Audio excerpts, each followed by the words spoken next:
What is up YouTube, Roger here with a different type of video. I want to start a series called Rogie Talks, and this kind of series is not going to be video related. I guess I'm going to have background footage in the video just so you can watch something whilst you listen, but it's more going to be like a mini type of podcast where basically I talk about something that is quite controversial or that I've been thinking about recently in regards to the game, and you guys collaborate with me, give me a little bit of feedback, let me know what you guys think, and sort of collaborate in the comments and stuff. And we sort of talk about it, and I want to be more interactive with you guys, so uh, I respond to your comments and things like that. We have a discussion in the comment section about it and see what you guys think. So this first subject I want to talk about is power to the players. So what I'm getting at here is there too like is it possible to have too much power or give players too much power? And can it be a negative thing and why? And I was talking to some people on TeamSpeak last night on my TeamSpeak, and we were discussing why power to the players might be a bad thing as well as a good thing, and how it's bad.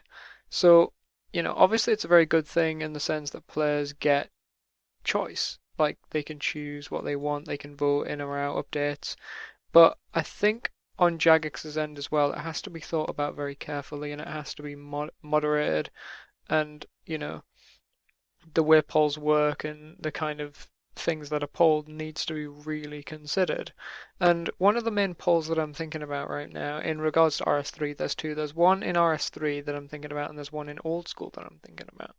And the one in RS3 that I'm thinking about is um, the loyalty points for um, holiday items poll, which is basically they polled, uh, should we allow people to buy holiday items like bunny ears and scythes and things like that for loyalty points? And personally, I think that's a very bad idea. And the reason I think it's a bad idea is because players will always vote for something that's easier. And if they can get something that they know that they can't get anywhere else, but they have the choice to get something easier, most of the time they're going to vote yes. And the reason that for that is because it's human nature. We want things easier. And I don't think that's necessarily a good thing all the time. Things like that, you've got to, I think from my perspective, you got to, well, sorry, from the perspective of people that have these items with bunny ears and things like that. I don't personally have bunny ears. I don't have bunny ears. I don't have a scythe. I don't have a golden scythe. And a lot of people know how frustrated I was that I didn't get a golden scythe. But if they put up a poll and said, okay, should we release the golden scythes again? I would vote no. And the reason for that is because I wouldn't want to degrade the achievements of players that have gotten those things. Um, and because I know how I would feel if I was in that position. You've got to think about it like that. If you have bunny ears, if you have a scythe, how would you feel if they did the poll that they did and it went through and then everybody started running around with bunny ears and scythes? Like, you thought it was an item that nobody would ever get and that's a really exclusive. But then all of a sudden people start running around with them and your item is worthless. You've got to think about these things you've got to look at the bigger picture in a way. You don't just look at from your own perspective. Oh, I would like this to be easier, so I'm gonna vote yes.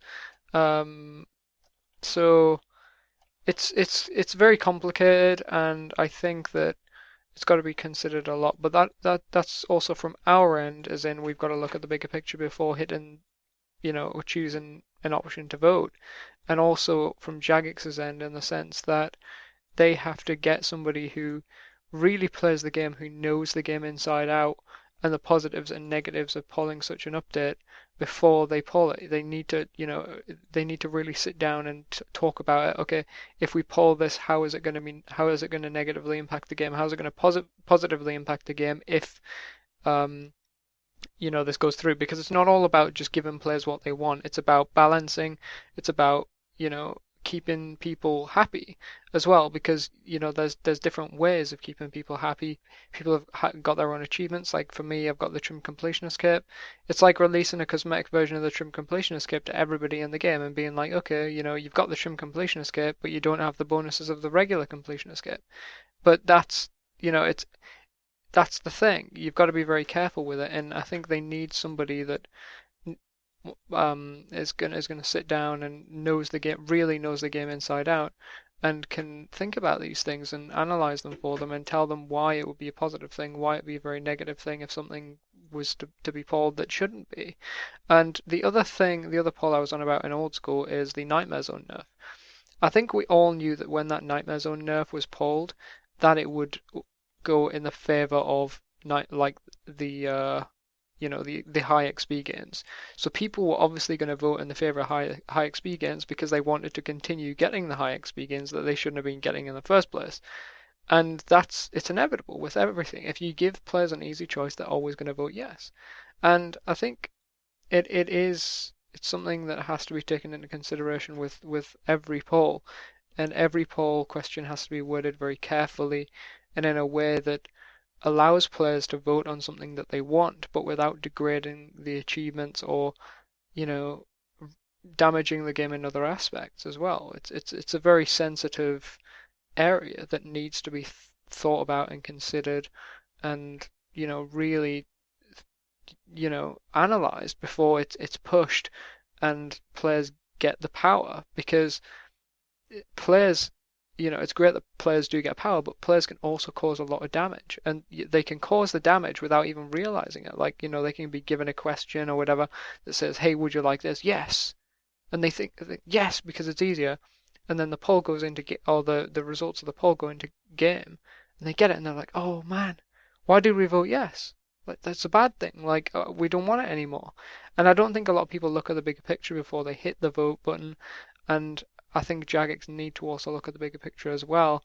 I'm glad that they have been mostly. There's only a couple of poll questions that I've really sort of questioned a little bit, and I really don't think should have polled. But as they've gone through and they passed, there's not an awful lot we can do about it now. But I think it's something, it's something for an idea for future reflection on these things that needs to be considered for future polls and things like that.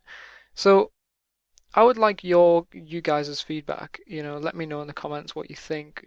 Is there such thing as too much power? Is there such thing as giving players too much power and too much control over what they get and what they don't get? Is it a bad thing? Is it a good thing? Why is it a bad thing? Why is it a good thing? Let me know in the comments. Let me know if you like this kind of video as well, because I like talking to you guys. I like the interaction. I love doing live streams and all that kind of stuff because I get to talk to you guys up front. And I like that. So, I mean, if you guys like this style of video, please let me know and I'll continue doing them. It's a sort of experiment, and yeah, let me know what you think. Thanks for watching, guys, and hope you enjoyed. Cheers.